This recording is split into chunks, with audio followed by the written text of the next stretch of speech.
Buenos días, doctora. Nosotros somos el equipo 5 y vamos a presentar el día de hoy infecciones bacterianas. Nuestro equipo está conformado por los cadetes José Julián, Alan Javier, Mirna Catalina Muñoz, Natalia Yunet, Alonso Ramírez y su servidora América Osornio. Los subtemas que vamos a tocar durante la presentación son 4. Infecciones por micobacterias, infecciones por espiroquetas, infecciones por bacterias anaerobias e infecciones por bacterias intracelulares obligadas. Yo soy Mirna y les voy a hablar sobre las infecciones por micobacterias. Algunas generalidades de este tipo de bacterias es que son bacilos aerobios, crecen de forma lineal o ramificada y su pared celular es de naturaleza seria. Esto quiere decir que es de consistencia cerosa.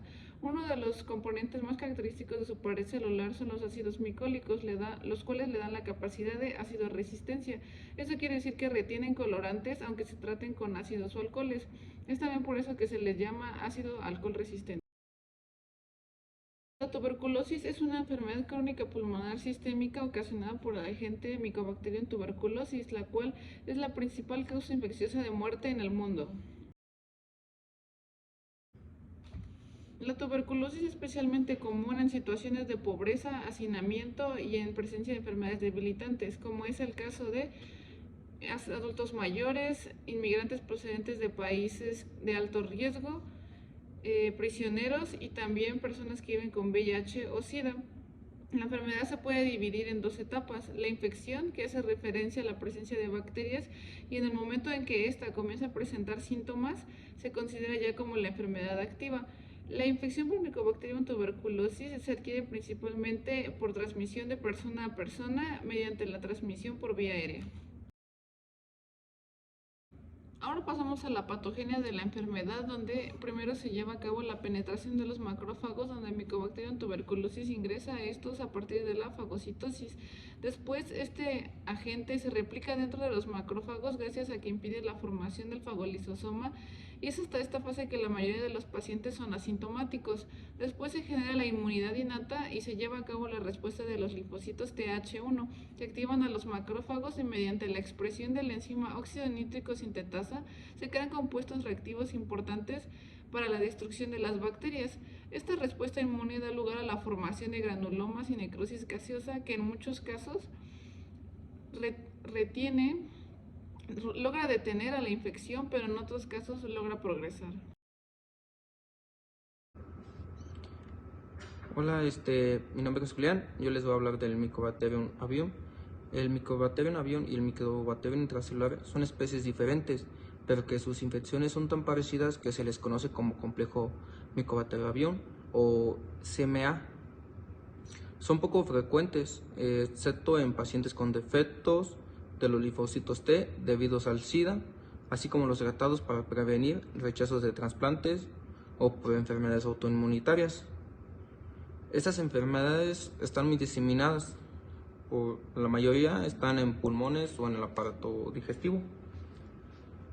La imagen que está aquí en la diapositiva se pueden observar un corte histológico donde en el interior de estos macrófagos se observan varios bacilos ácidos resistentes, que es una característica muy frecuente de este complejo. Ahora continuamos con la lepra o enfermedad de cáncer. Esta es ocasionada por el Mycoplasma leprae. Este progresa lentamente y afecta fundamentalmente la piel y a los nervios periféricos. No se conocen la fuente ni la vía de transmisión. Mycoplasma leprae es capturada por los macrófagos y se disemina en la sangre, se replica en extremidades frías. Su virulencia se debe a las propiedades de su pared celular. Mycoplasma leprae provoca dos enfermedades, que es leprae tuberculoide. Son lesiones cutáneas secas, escamosas y sin sensibilidad. Leprae lepramatosa, en esta tiene un mayor engrosamiento y aparecen nódulos. Ahora, en este diagrama podemos observar que en la fagocitosis de los Mycoplasma leprae resulta en la lisis completa de la bacteria, donde los macrófagos se pueden transformar en células presentadoras de antígenos. Estas células, en presencia del complejo principal de histocompatibilidad tipo 2, inducen la síntesis de interleucina 12 y esta estimula los linfocitos T CD4 para que se produzcan interferones e interleucina 2. La acción de estos dos factores en los macrófagos los convierte en las células epiteloides que podemos ver aquí en este diagrama. Buenos días, soy el cabo de cadetes Alonso Ramírez López y yo les voy a hablar acerca de las infecciones causadas por espiroquetas y en particular sobre la sífilis. Las espiroquetas son bacterias gram negativas, delgadas y con forma de sacacorchos y flagelos periplásmicos axiales. Estas bacterias se encuentran recubiertas por una membrana denominada vaina externa que se piensa que puede ocultar antígenos bacterianos al sistema inmunitario del huésped. La sífilis. La sífilis es una infección de transmisión sexual crónica causada por la espiroqueta Treponema pallidum. La transmisión de Treponema pallidum a través de la placenta se produce con facilidad, por lo que la presencia de enfermedad activa durante el embarazo conduce a la sífilis congénita. Su patogenia. Todas las fases de la sífilis se caracterizan por una endoarteritis proliferativa que afecta a los pequeños vasos que quedan rodeados por un infiltrado rico en células plasmáticas. La respuesta inmunitaria frente al Treponema pallidum reduce la carga bacteriana y puede dar lugar a la curación de las lesiones locales, pero no es capaz de eliminar la infección sistémica. Uno de los motivos de persistencia puede ser debido a la diversidad antigénica generada por una proteína de membrana externa del Treponema pallidum, denominada TPRK, que se modifica su estructura durante el curso de la infección mediante fenómenos de recombinación. La sífilis se divide en tres fases: sífilis primaria, secundaria y terciaria. En la sífilis primaria, durante esta fase, que se inicia aproximadamente a las 3 semanas de la infección, aparece una lesión rojiza, elevada, dura y consistente, denominada chancro, en el punto en que el treponema ha invadido al huésped. El chancro se cicatriza con o sin tratamiento. El chancro contiene abundantes espiroquetas que desde allí se diseminan por vía linfática o sanguínea hacia todo el cuerpo. La sífilis secundaria. En esta fase aparecen lesiones superficiales e indoloras en la piel y en las mucosas. Se inicia entre 2 a 10 semanas después de que el chancro primario en el 75% de las personas que no han sido tratadas.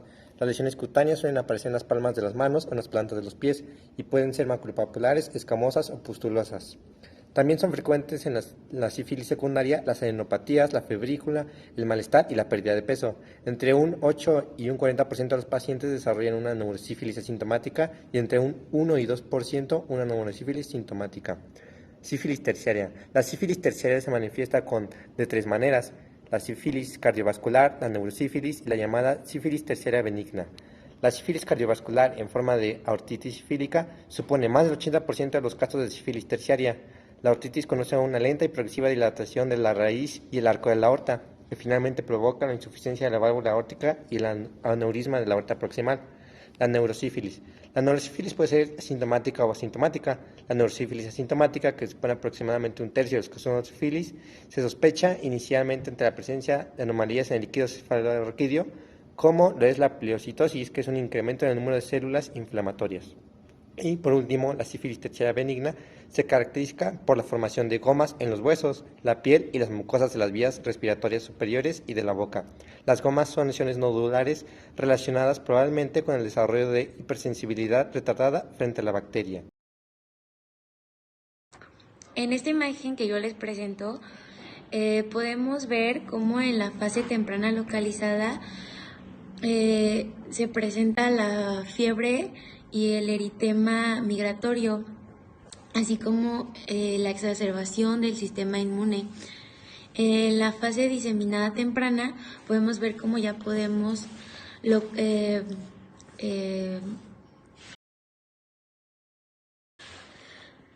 esta imagen que yo les presento, en esta diapositiva podemos observar cómo en la fase temprana localizada las espiroquetas alcanzan un pico, así como también el sistema inmune se exacerba y se presenta el eritema migratorio. En la fase diseminada temprana ya podemos observar espiroquetas en la sangre, así como también una respuesta inmunitaria temprana, principalmente por IgM. En la fase diseminada tardía, finalmente podemos observar que existe una respuesta inmunitaria tardía por IgG, así como una enfermedad musculoesquelética tardía, que principalmente, como mencioné, es la artritis crónica, pero también puede presentarse la enfermedad neurológica tardía del síndrome de Lyme. Buen día, soy el cadete de primera Javier Núñez Colín y les voy a hablar sobre las infecciones causadas por bacterias anaerobias. Como su nombre nos dice, anaerobia es ausencia de oxígeno. En este caso, pues son bacterias localizadas en zonas corporales con baja concentración de oxígeno, que estaremos hablando sobre el sistema digestivo. No necesitan oxígeno para su desarrollo.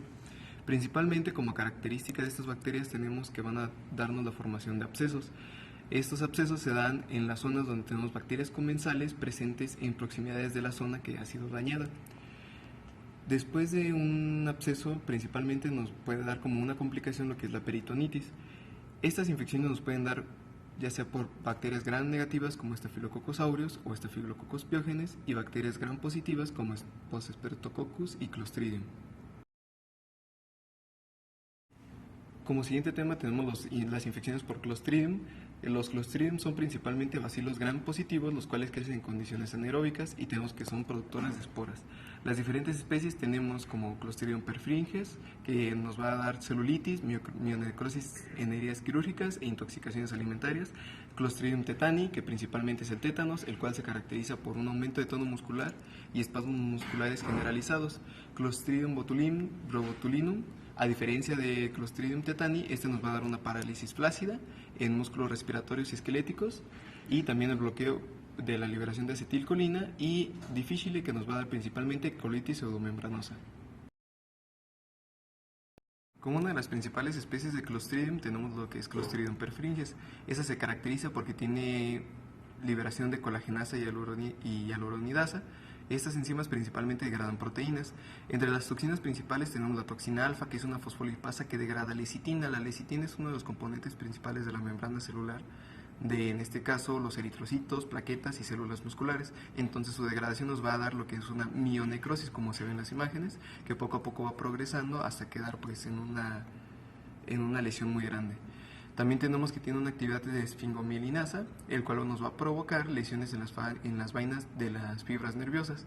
Entonces nos degrada lo que viene siendo músculo y también lo que viene siendo tejido nervioso. Como siguiente especie principal de Clostridium tenemos Clostridium botulinum y Clostridium tetani. Estas se caracterizan por tener neurotoxinas que impiden la liberación de neurotransmisores. En este caso la toxina botulínica impide la liberación de la acetilcolina. Pues va a ascender una proteína denominada sinaptobrevina, lo cual va a impedir que se libere la acetilcolina en la placa neuromuscular y nos dé lo que conocemos como una parálisis flácida. En este caso la toxina tetánica nos va a dar una parálisis espástica violenta mediante el bloqueo del ácido gamma aminobutírico, el cual es un neurotransmisor que va a inhibir las neuronas motoras. Entonces, al no haber inhibición de las neuronas motoras, porque hay ausencia de este ácido gamma aminobutírico, vamos a tener lo que se caracteriza como una parálisis espástica, como se ve en la imagen de abajo. Buenos días, doctora. Yo soy la cabo de cadetes América Suerne Jiménez y el día de hoy les voy a presentar el tema de infecciones causadas por bacterias intracelulares obligadas. Como su nombre lo dice, este tipo de bacterias necesitan vivir dentro de las células del huésped para poder sobrevivir. Por ejemplo, clamidia es un patógeno que necesita vivir dentro de las células debido a que no puede sintetizar su propio ATP, por lo cual se ve obligada a sobrevivir de esa manera. La Clamidia trachomatis es un patógeno gram negativo que tiene un ciclo vital de 2 fases, que es el cuerpo elemental y el cuerpo reticular. El cuerpo elemental es el que se mantiene extracelularmente, es la forma transmisora, se va a unir a las membranas celulares, no se va a replicar y induce la fagocitosis. Algo importante del cuerpo elemental es que va a tener un tipo de secreción de tipo 3 y va a inyectar una proteína llamada TARP en las células del huésped, la cual va a dar lugar al remodelado de la actina. El cuerpo elemental se va a diferenciar en la forma metabólicamente activa, que ya es el cuerpo reticular, que es la segunda fase. El cuerpo reticular tiene un mayor tamaño, este es intracelular, es la forma replicativa y va a reorganizar los cuerpos reticulares. Las enfermedades importantes sobre la Clamidia trachomatis son infecciones urogenitales y conjuntivitis, que van a estar causadas por los serotipos de la D a la K. El linfogranuloma venéreo por los serotipos L1, L2 y L3 y la infección ocular infantil. Debemos de tomar en cuenta que la infección genital por Clamidia trachomatis es la ITS bacteriana más frecuente en el mundo. De igual manera, es importante resaltar que la Clamidia trachomatis y el Neisseria gonorrhoeae presentan síntomas o características clínicas muy parecidas. Los pacientes van a poder desarrollar epidemitis, prostitis, enfermedad pélvica inflamatoria, faringitis, conjuntivitis, inflamación perihepática y prostitis. Algo importante sobre el linfogranuloma venéreo es que va a consistir en una respuesta inflamatoria mixta. ¿A qué nos referimos? Que va a ser tanto granulomatosa como neutrófila.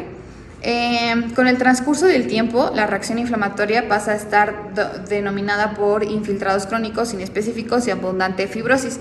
Es por eso es que es de bastante importancia tomar en cuenta esta enfermedad por esta enfermedad que nos puede dar por la clamidia trachomatis.